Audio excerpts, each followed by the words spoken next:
Oh, Go ahead. okay. This is August the 4th, 2005.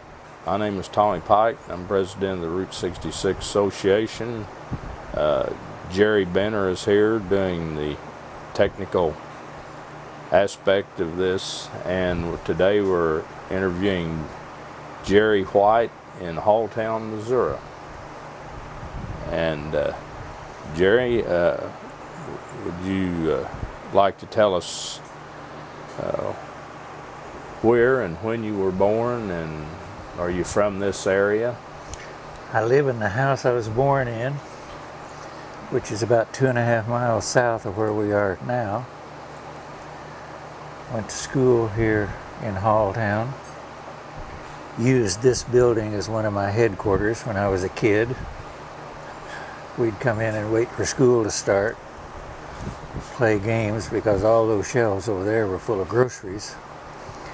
And of course the post office was up here in the front, and then the feed room was inside, and the lodge was upstairs, which was off limits to us. Mother would have killed us if she'd caught us up there. Which lodge was up there? You had the Oddfellows, Masons, Rebecca's, and Eastern Star. And as far as we can tell, they paid for part of the construction of this building. I have the big board that shows the IOOF that we took off when we took the front of the building and stabilized it, because it was waving in the wind. It had to be pulled back about 4 inches, and so we put a new skin on it, took that old sign off, and I never have done anything with it.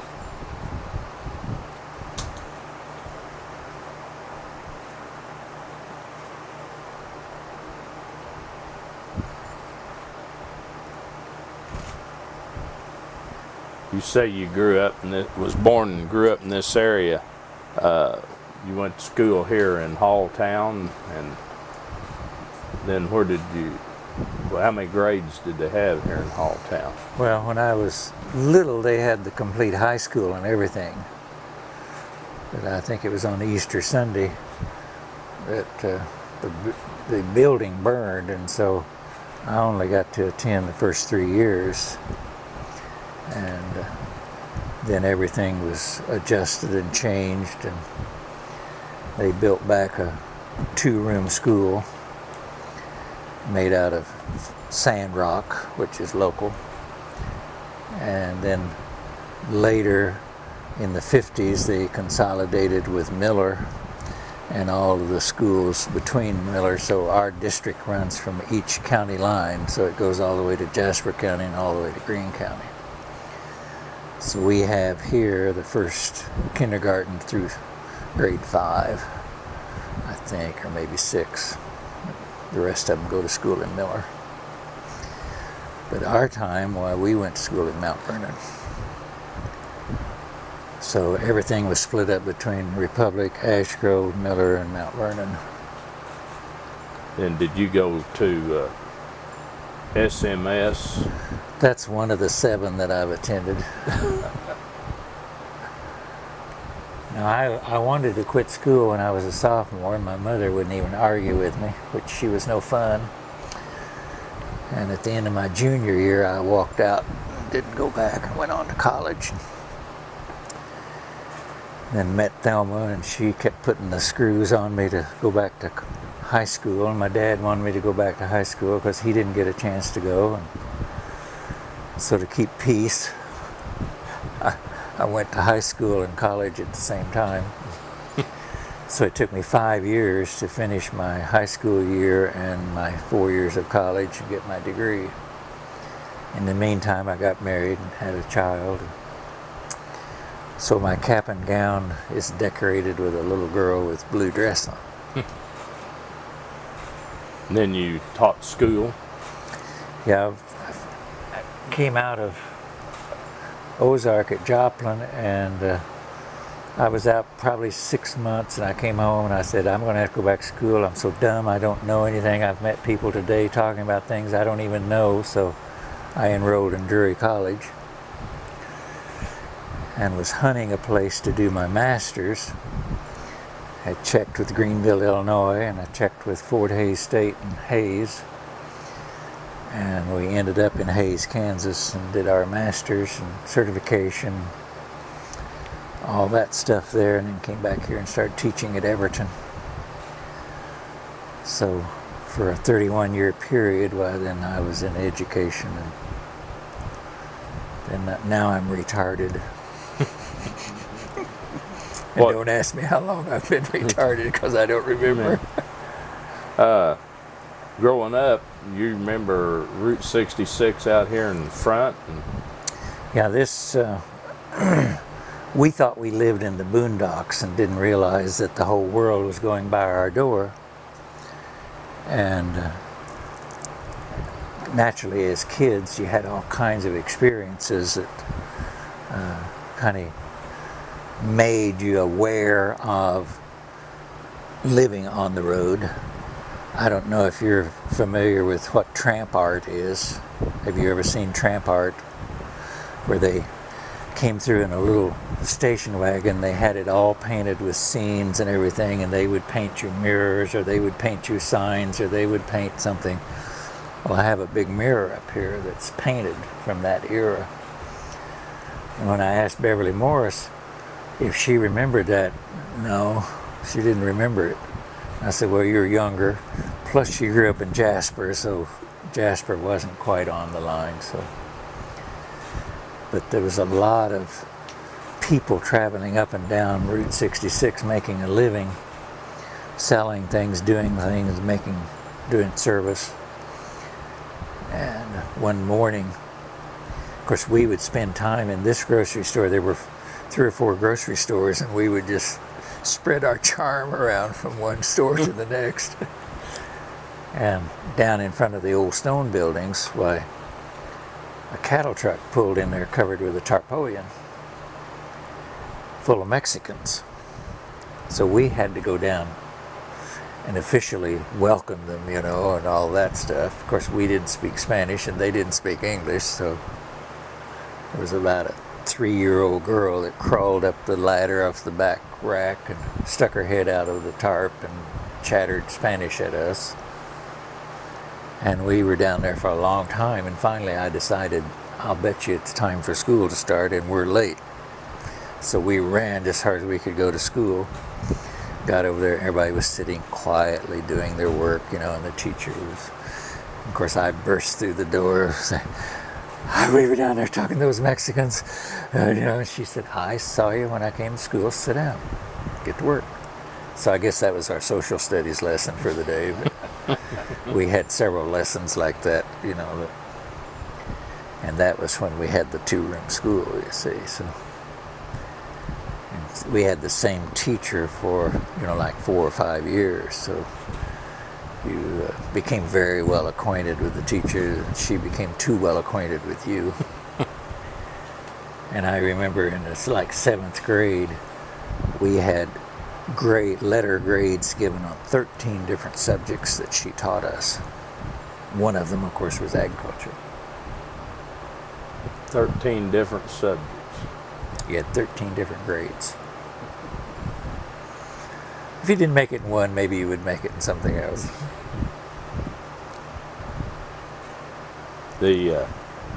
Back then, I guess there were a lot of people traveling Route 66 going west to California and looking for a little better life, maybe. Yes, and they... What years were those? Well, see, I was born in 33, so don't ask us when we were born, because the teacher every year asked us when we were born, and Max and I would go, I don't know. I was born on the 26th and he was born on the 29th, so I'm 3 days older than he is, but we don't know what year it is. We gave you that information last year. She said, well, I'm writing a new card this year. So we figured out it couldn't have been 44, so it had to be 33. So it was a double number. And then my daughter came along and she was born in a double number. So it's easier for us to keep track of birthdays now. I just wanted to establish the time. Yeah. Now, we had a lot of different things going on because a lot of trucks coming through. And as you know, the larger the trucks got, the more road they took up. And up here where Old Bloody was, there was a curve with a bridge right in the middle of the two curves.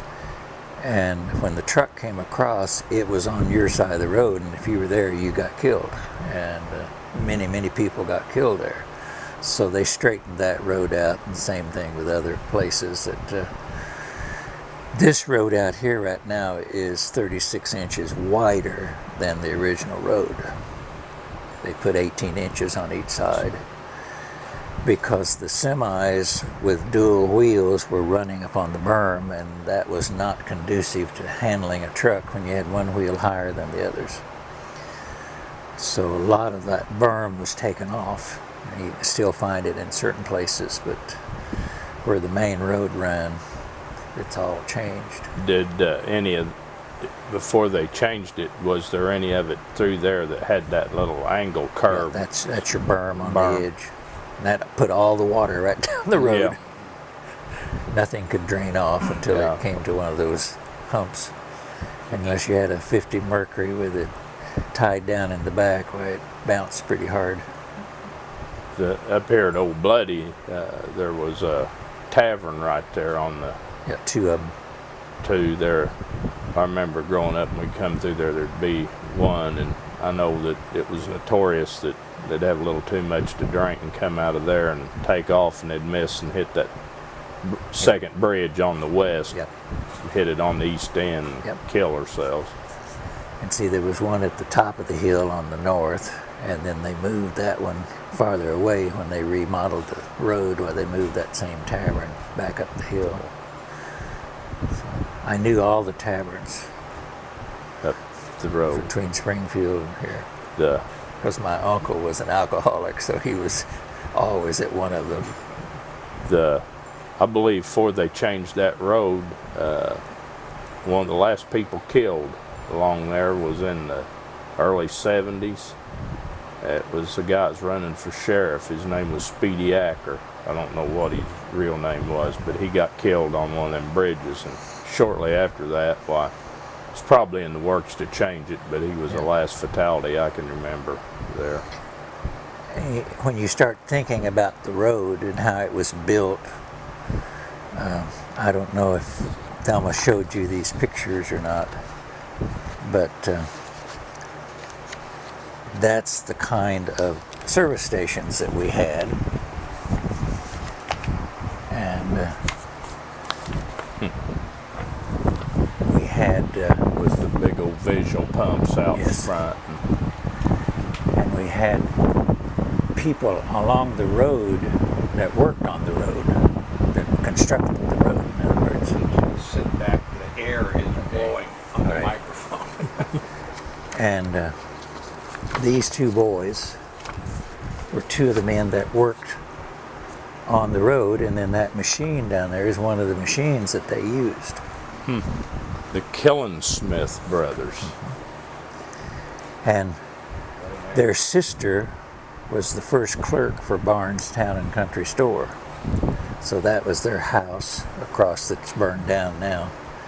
And so she was one of the first clerks. And of course, J.M. Barnes and then Clell and all of them had that. So when you start thinking about building that road, I was too young to build the road, but we built the roads that fed the road. And we used a team and a little slip shovel with what would hold a half a yard of dirt. Go around and you'd dump it, and you'd go around and pick it up, and you'd go around and dump it, and there would just be a continuous row of horses going. And when you look at the way the road was constructed, you can see that they didn't take any more dirt out than they had to. Every little hill they left. They went around things. Turnback down here was named because they had to turn back. They couldn't cross it, you know. And when you start thinking about them building these bridges and everything, it's amazing what they accomplished with the little that they had to deal with. And I don't know if you've read the history of Russia, but Russia has the same problem. They have no roads. And the King bill in the state of Missouri was the one that helped feed Route 66. Because all these farm to market roads were built under the King. He was a representative, I think, in Jefferson City. And all these roads were built. Hard surface roads, gravel roads. But if you drive from here to Ash Grove, you know they didn't cut too many hills. They just went right on over the hills. But that at least gave us some way to get our produce to market. And of course, here they bought eggs, you know, all of this stuff, and then they'd take them into Springfield. From somewhere I'd read that Missouri has like 1 out of every 20 miles of road in this country.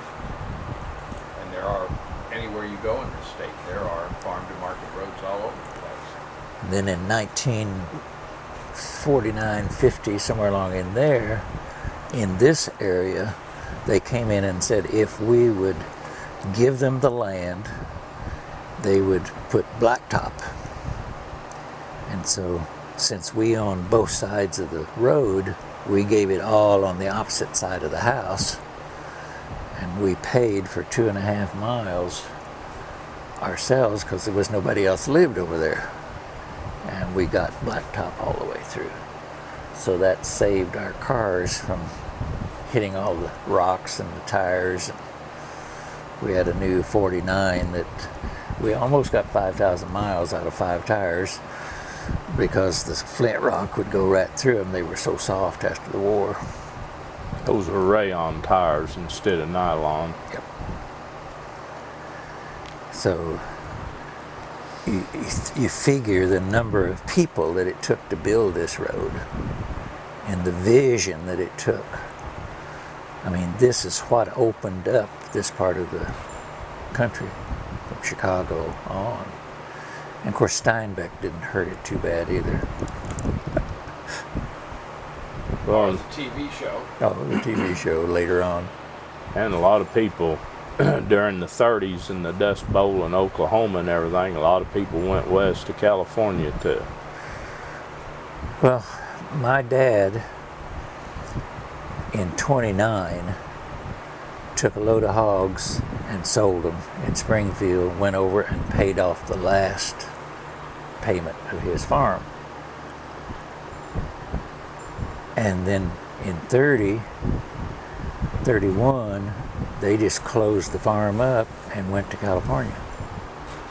He had a new coupe, and they drove to California, stayed out there $1 a week in a cabin, and all the fruit you can eat because they couldn't afford to pick it. So Mother canned everything she could can, and they stayed out there for an extended visit. Well, then when they came home, well, then they had to start remodeling the house because I was coming. And so for the next 16 years, they didn't go anyplace. I never was out of the state of Missouri. I was right here within just a few miles range. But I thought it was neat because the people in Springfield knew who I was as an individual, because I raised sheep and calves and all that, and I put all my money in the Postal Savings Association that they had at that time at the main post office. And I walked in with my little money, and I poked my mother. I said, he's already got my book out. He said, yeah, I saw you getting out of the car across the street. So I just went in and got your book. And I thought it was great that a little 9-year-old kid was known by adults in Springfield, you know, because we were just out here in the sticks. But I raised my little calves and I raised my sheep and put all that money. And then when I got married and we had a baby, I had to spend all of it for a wash machine to wash the diapers. Did you run into a lot of transients, hobos, or? We had transients that were on a regular route. Every year they would show up in November and stay with you until February, and then they'd leave again. And they'd work on the farm for you. And we had upstairs rooms that we didn't normally use, and so they slept up there. And I thought it was great because we had this big, tall guy that I wanted to be as tall as he was, and I never did make it. And during the war, he went to California and became an aircraft designer and so on because he was real good at drawing and had grown up over here in the Roper district. So you had a lot of ins and outs and travel, and of course you always had a lot of local people that knew all the answers, you know, about government and crops, and they sat down here in front of the service station and garage, and they had gas pumps there, so when the cars would come in, and so this guy pulled in with a brand new Cadillac, and they were filling up his gas, and of course the Spit and Whittle Club said, "Boy, I bet you don't get very good mileage on that one." He said, "I get 40 miles a gallon." Boy, you know, they knew that was wrong. He just opened the hood, and there sat a Model A engine inside that Cadillac. He said, "They're paying me to ferry this to California." He opened up the trunk, and there sat the Cadillac engine. He said, "When I get out there, I'll put this engine back in, and I have to pay my own expenses, you see, and so I'm making 40 miles." He said, "I do real well on the flats, but the hills just slow me down a little bit." But those old timers, they go, "Man, I never saw anything like that," you know. But we had lots of buildings, lots of garages, lots of filling stations, lots of cafes, what they called tourist courts at that time, where you had a little garage and a little cabin, and you parked your car in the garage and slept in the one room. And the truckers knew what was going to be here, because right across Sylvia had a restaurant, and had had it for years. She had one of the little oval signs sitting out there that the wind would blow, and they'd sit on springs, and it said ham, honey, hot biscuits. So the truckers would pull in and park, and it was tough finding a parking spot because everybody was parked there to eat. And then her daughter-in-law took that over afterward. And then the lady that wrote the Route 66 cookbook, Miriam Clark, she came in here and she said, "Could you get me in touch with the people that had the old restaurants?" I said, "Well, they're dead, but I can get you in touch with their granddaughters or their daughters or their daughter-in-laws, or, you know." And so the first book that she wrote, I gave her the names, and she went around, got all that stuff, and then she came back, and I think she wrote a second book, and I think we put a recipe in that one. But there was a lot of commerce of every kind. The people that came back from the war set up blacksmith shops and took care of a lot of old car problems. And so you'll see those buildings all along the road now. Some of them are with no roofs on them. I noticed down here at Heatonville the other day, the whole thing is just about to fall in. yeah, it's that rock building there on the south side, and yeah. the roof's in on it. Yeah. And a lot of them, like out in this area, probably a lot of them took care of tractor or implement problems that the farmers was And they having. were like a blacksmith. I was just fascinated watching these old boys, because we took a spring tooth harrow down and they put whole new runners on it, and I'm just going, I didn't know you could do this. But Bill Smith did it down here. And of course now there's no shops like that around, because we all have our welders, we all have all of our own tools, and you couldn't haul the equipment to them to get it fixed, because you can barely get it down the roads. the commissioners tell me if we'd quit buying such big equipment because we can't get them down the roads. The bridges are too narrow and all that stuff. Well, they're only 16 feet wide, so you'd think that surely you could get them down the road. Well, you can't, because they'll put these iron things up at the end of the bridges. So you slip in there with a cutting torch and bend them over, and of course that falls off pretty soon because you've done it. But I think here on the road, some people had a destination. They were going a certain place. And mainly our travel was to Springfield, because Springfield at that time was the hub of all of the things. Now that's not true. If you check with Springfield, they don't have the services you need. They'll say, well, you'll have to go to Crane or Cassville or Stockton or Lockwood, because everything is moved out, where at that time everything was kind of centered. Now the whole area is a trade area. It's really changed in the last 50 years. Sometimes people just went on a trip. And Mother kept a daily record of every place they went on the trip. And so as I grew up, I heard the same thing: Sand Springs, Oklahoma, you know, every place that they would read all this stuff to me. And they bought all these fold-out folders, so I saw all the pictures, but I never had the experience of being there. Then there was the people that were coming home. They had taken the trip and they were coming back, and we're getting a lot of people now coming back from California, back from someplace that they moved to. And the thing that they come in and ask me, well, you've been here all your life, tell me about so-and-so. I don't even know those people, because we didn't read the papers. But they were in California. They subscribed to every local paper. They read every word in that paper. Every Wednesday night they had a party of all the people from Lawrence County, and they talked about everything that was going on. And they know more about what happened back then than I know. And I was here. And we have, like, the grandson of the man that started this town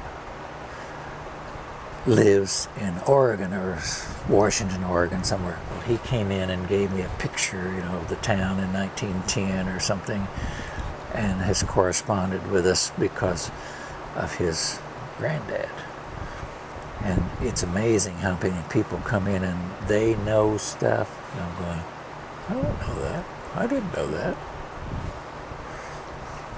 They've read and heard and had relatives back here, and they were interested in this. But a lot of these places that they put in the Lawrence County thing, they're no longer exist. They may be there, but it's used as a house or something like that. Remodeled to where you don't recognize it. And you go down here to Spencer, you don't recognize that. You don't see that old cow that guy rode across from the Rio Grande to New York or wherever it was. Yeah, from Rio Grande Valley to New York City. Spencer's a nice ghost town. Yeah. And then Pear Springs down here, I mean, there's people live there, but... Now, a guy came in the other day and he's wanting to build a little service station at Pear Springs Junction, and it'll be closed, but at least he said something for people to take a picture of. I'm going, okay. They say nobody's going to give them gasoline to sell. No. So that place is nothing but a house now, you see. So it's amazing that. Well, basically, a lot of those places closed up when the interstate went through because the traffic left the road, a lot of it. And people tell me, don't you wish that you had that traffic? And I said, no, I don't want that traffic. Road would not handle that traffic. There would be nothing except wrecks and everything. And see, our fire department is responsible for this interstate out here. And there's very few days that they don't have to go out there. And it may be 2 or 3 vehicles that go out there. And we've had 2 and 3 wrecks in the same day. And I think we lost 10 sets of firefighting equipment and so on one night because a load of chickens got on fire and they got all that grease all over them and shoot. They're not water repellent anymore. It absorbs fire. So it was a real change, you see, because we covered 10 square miles from our volunteer fire department. And then we've got a substation out here at Stonegate, which is along the side of the interstate. The interstate causes us trouble getting across, and so we established a substation out there. They have their own rescue unit, they have their own truck and everything. And a lot of the firefighters live in Stonegate. People that are moving in from California, moving from the south, they all are interested in. And the last time I went to a fire meeting, I think I knew 2 people there, and the rest of them were all from Stonegate. So a lot of changes going to take place in Lawrence County. You're getting a lot of people moving in here. Buying cheap land.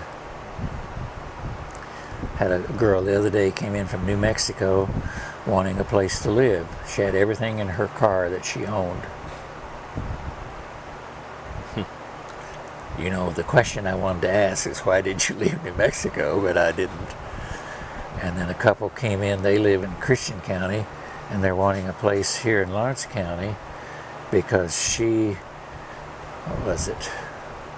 had 2 strokes or something, and he was a paraplegic, and they were wanting to get some acreage so that their daughter could come and they could all be together on cheaper land, you see. So I sent them north. I said, go out toward Lawrenceburg. Now, I don't know how familiar you are with Lawrence County.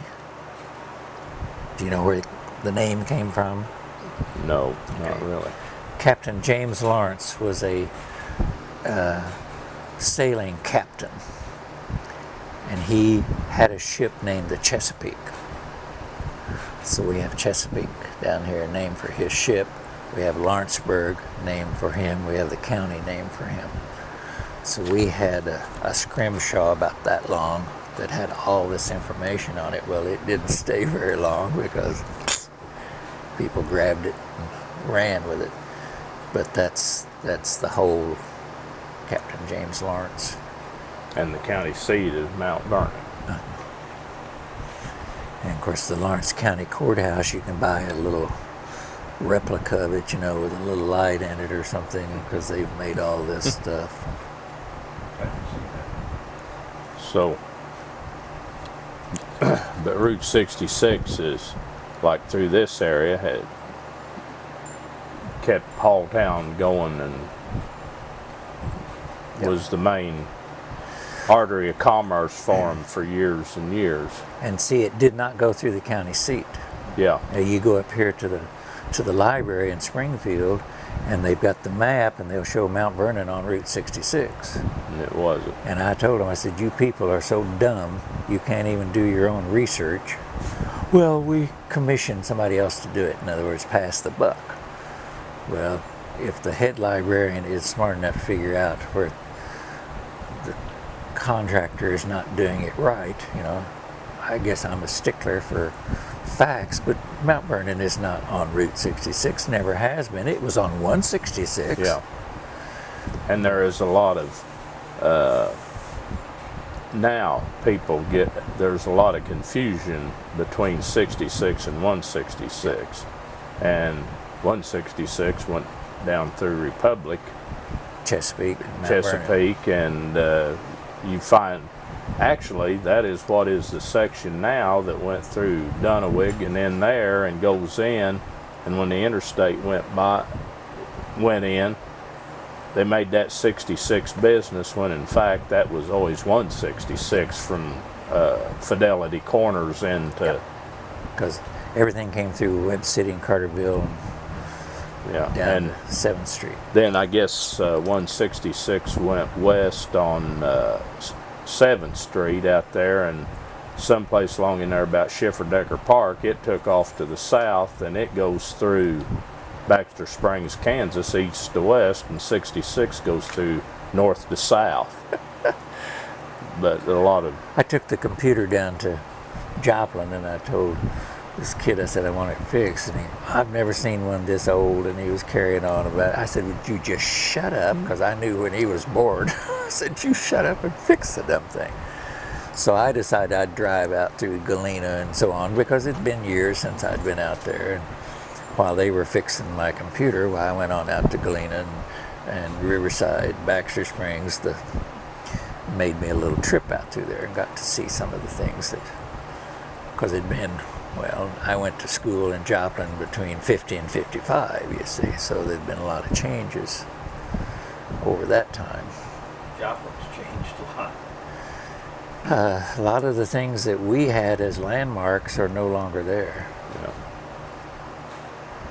And of course, the college was out at the north end of town, and I worked in the bookstore there on Main Street, and that whole area is just completely changed. Yeah, it's looks like it's a lot,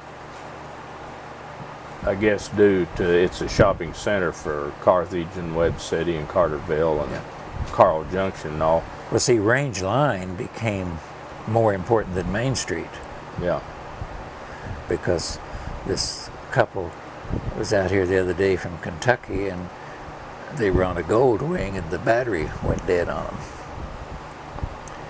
So it took 2 hours to do everything, and I looked up where Gold Wing was in Joplin. I said, well, it's on Range Line, so that means you're going to be able to find it easily.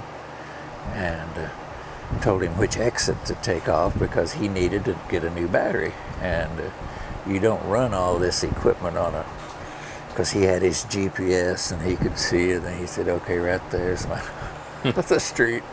That's where I'm going to have to go. And see, Range Line, when we were there in the 50s, was out in the boondocks, boy. Range Line. Yeah. Terrible, terrible place. That was out past north, way out east. the east edge of the city. Oh, yes. Nothing was out there, basically, and boy, now it is full. And 15th Street, same thing, when you get on 15th. And of course, 7th hasn't changed that much, seems to me. Now, I guess I've driven it more, but... It changed the bridge there just west of Range Line. That bridge is gone. Yeah. And and then I believe it was the highway department had an office building on the north side down there. Took that out. And it's gone, and there's, as in any place, there's been But we'd some either real run in changes. 4th Street or 7th Street. That was our two streets whenever we came from the east. We'd hit that. And for 5 years, while you drive it, you know every shortcut and every way you can get around everything. What got you to buy the store? Well, Ann and I talked it over, and we figured Mama needed something to do after she retired. And What so did you do? when Turner's department store went out in Springfield, I bought 6 truckloads of stuff, and a lot of the counters, and like that's the machine that they pulled the cloth through and measured the cloth, and that all came out of Turner's department store. Well, it was getting to the point I couldn't get my combine out of the shop because I had dumped all these 6 truckloads of stuff in there. And I came down and rented this place while she was gone to Indiana, which will teach her not to leave me at home by myself, you see. So she came in, I said, well, let's go down and take a ride. And I brought her down here, and we had all the big stuff sitting in here.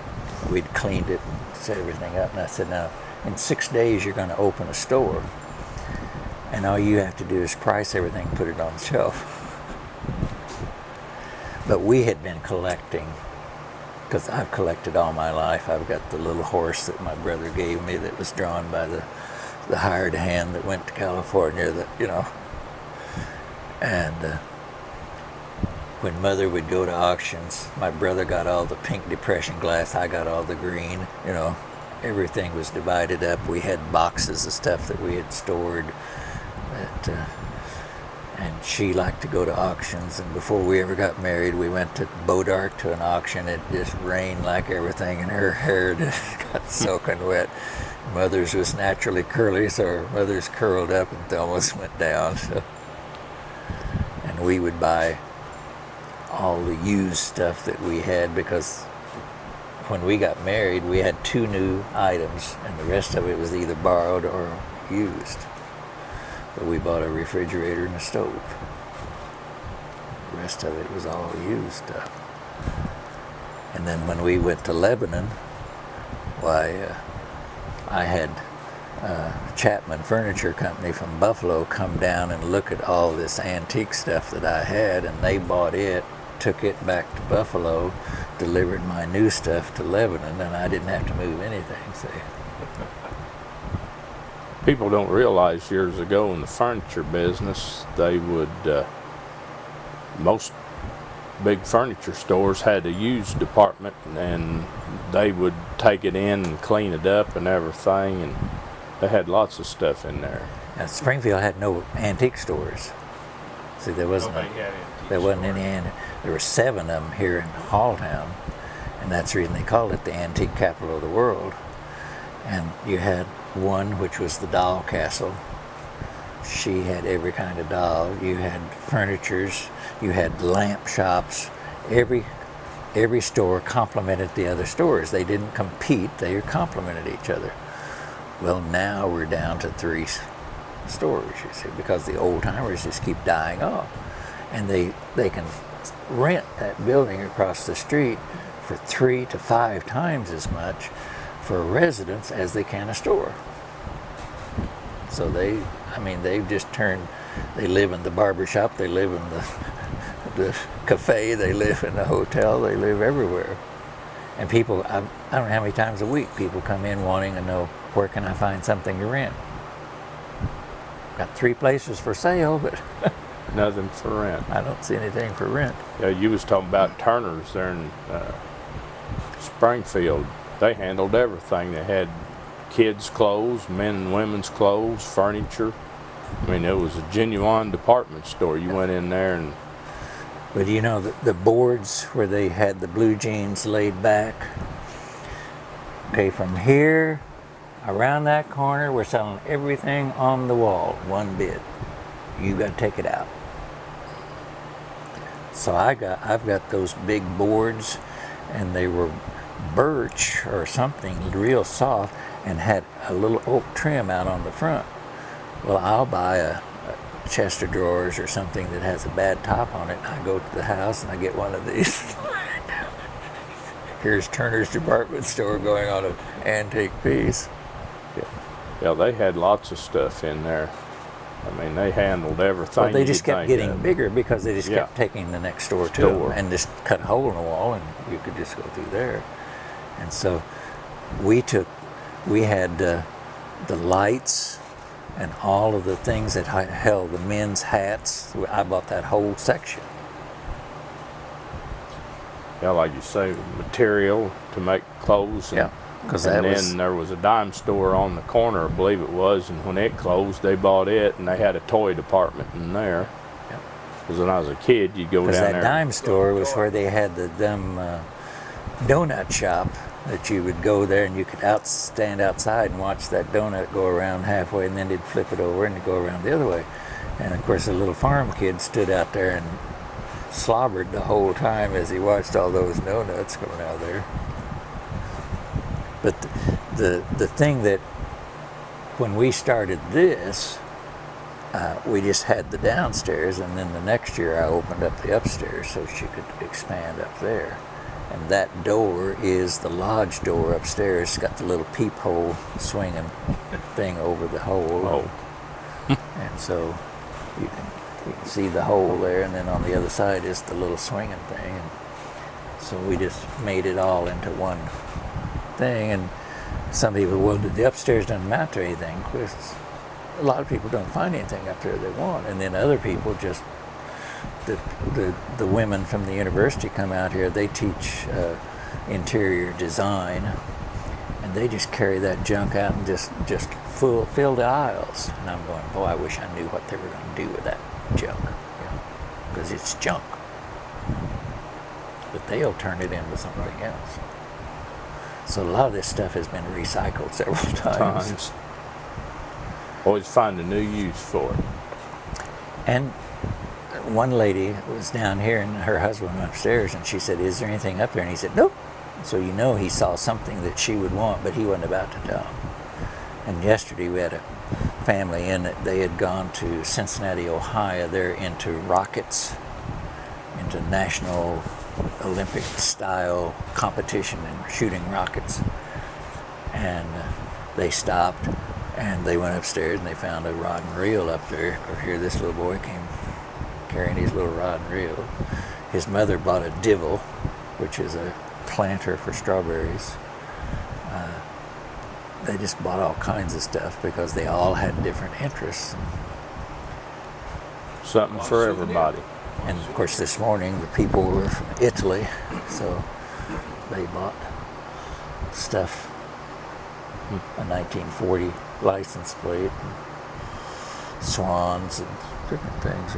So you have such a variety of people, and so Thelma still had basically 2 years to retire, you see, but she was able to set this up on weekends, summers, and last year she was teaching. She had to have surgery on Christmas. We were in hospital in Springfield on Christmas, and that spring she said, "I just don't think I can sign another contract," because she needed one more year. And I said, "Just don't sign it." I said, "Don't tell them. Just hold your contract, because you don't have to turn it in until April the 15th. And you don't have to tell them anything. You don't tell them." And so April the 15th, she turned it in unsigned. And she said, "Well, I'm glad I didn't sign that," because she'd just sit in the chair and people would come in, and the boys from Norway marched in here, and they said, "He finally made it to Norway and we are here." And you go, well, a guy from Belgium had come in and done a video of the town, and he took a lot of still pictures too, but her voice was on the tape, and he turned that into a travelogue, took it all over Europe, and then he had gotten to Norway. Well, those boys were in here, and I guess they wanted a star put on their forehead because they had done what the professor told them to do.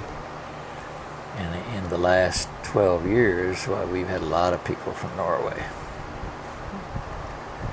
But mostly Germany, Switzerland, Sweden, Europe. Japanese, a few, Korean, Philippines. In this book, I think there's 23 different countries, Russia, India. But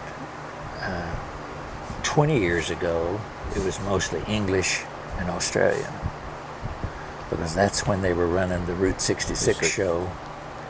And the Aussies came in and bought all the 66 shirts that I had. I said, "What in the world are you going to do at 66? Oh, really big show, really big show. BBC showing it, you know." There you go. So now the Europeans want to belong to the Missouri Association along with their associations over there, so that they get information. And many of them will belong to 2 associations over there where they live. So, and they'll come in and they say, "We had to stop. You're in the book." And so the advertising that was done 20 years ago is still paying off for us, because advertising is the only way that you can Survive. make sure.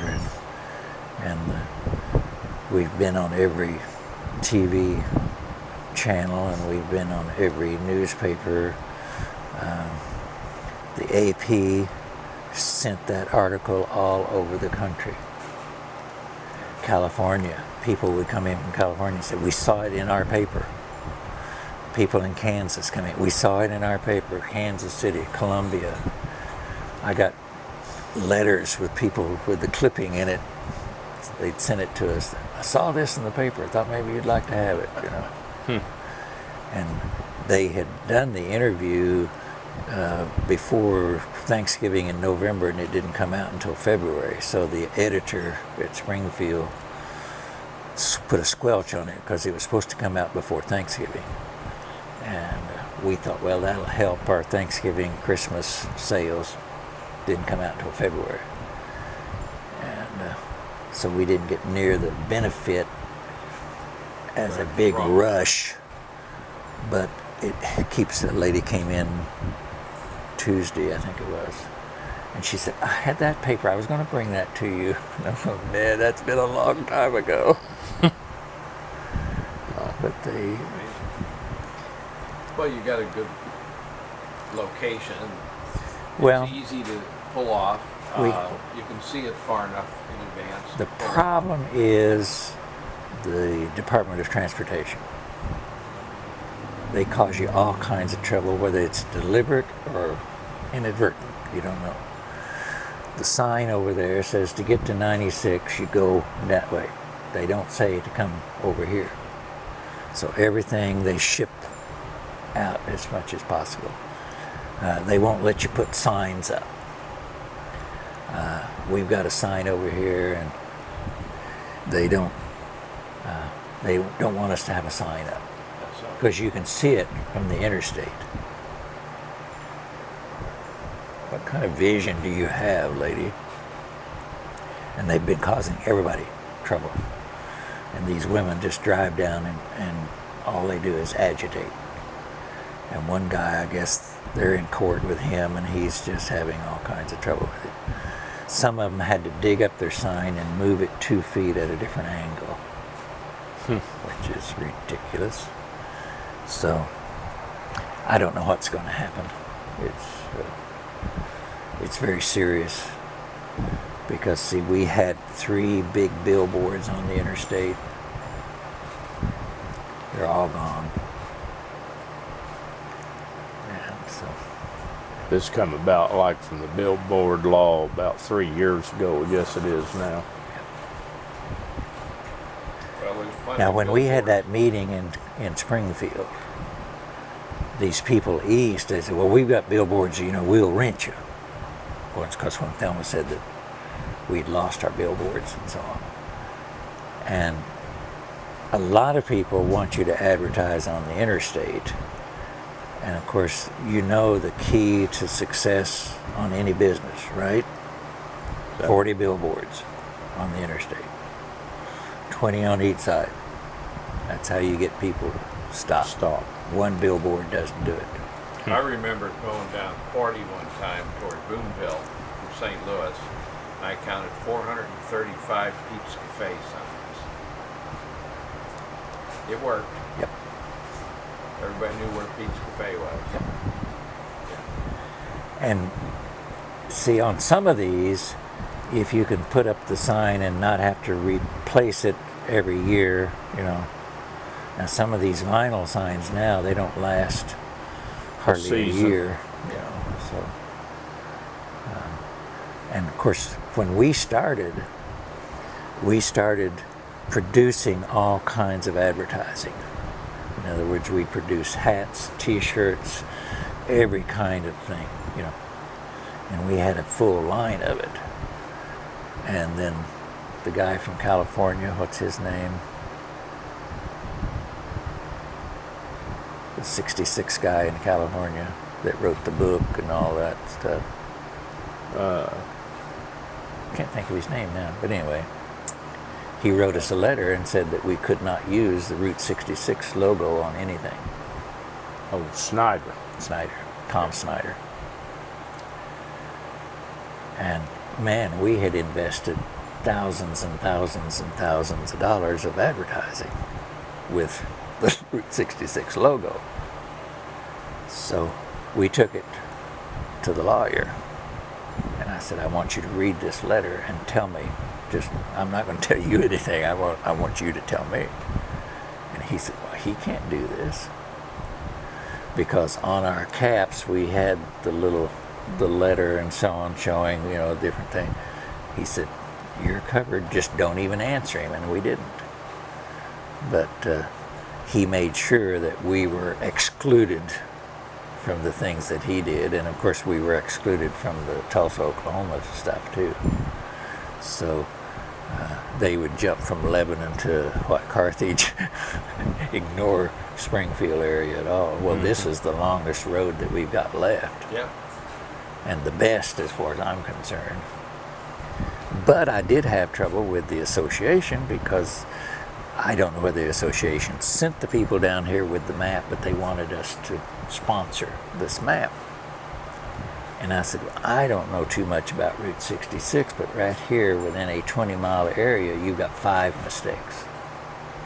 And I don't want my name put on a piece of paper that has 5 mistakes on it. I'm too much of a school teacher. Well, that was the problem with the first one. Yeah. And so You bought advertising, but then they figured out that there was mistakes on the map. now, I need some Route 66 maps. Are there any available? Hopefully, if the scenic byways goes through, we can get funds and get them. That's the hopeful part. Because I've got one map, and everybody tries to get it, and I said, no, I've got to have it because I have to show people, I have to direct people, and I've got a lot of the state maps that I picked up there when you had that meeting, and I know people looked at me like, what are you doing? Well, I'm an information source. Well, and the new state map has 66 on it, and especially this section through here is marked. Yeah. What is 96? It has the little historic icons on it. Now see, we've had people come out of Minneapolis on a bicycle heading for New Mexico or Arizona, and they want a map. And I said, do you mean you left home without a map to show you where you're supposed to be going? Riding a bicycle?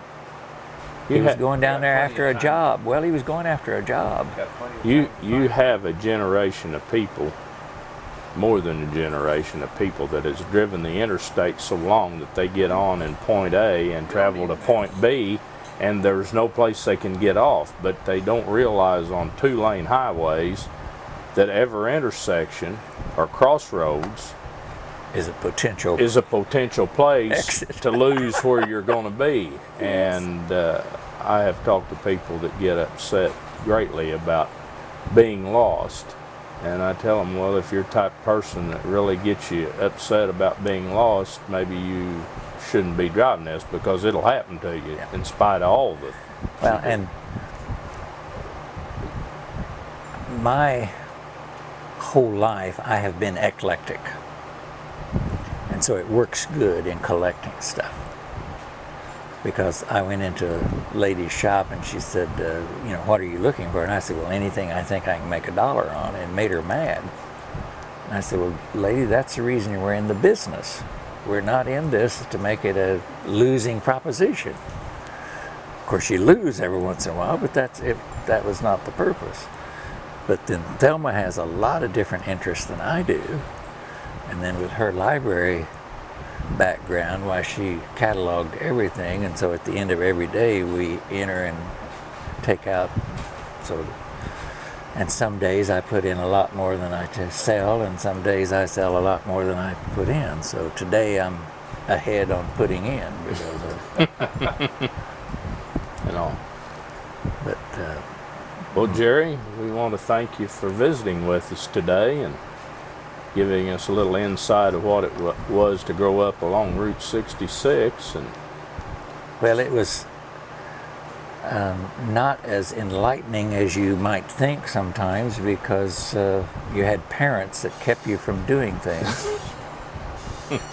We all become parents and keep our kids from doing things. You was restricted to your adventuresome activities then. Across the road is the old blacksmith shop site right in the front yard. Well, I've got a drawing of that was made by Carl Guerin here. I didn't even know that he'd drawn it, but I found it at an auction and bought it. I always wanted to be a blacksmith because he got to make all the noise in the world and nobody said a thing to him. And if I made that much noise, my mother would, you know.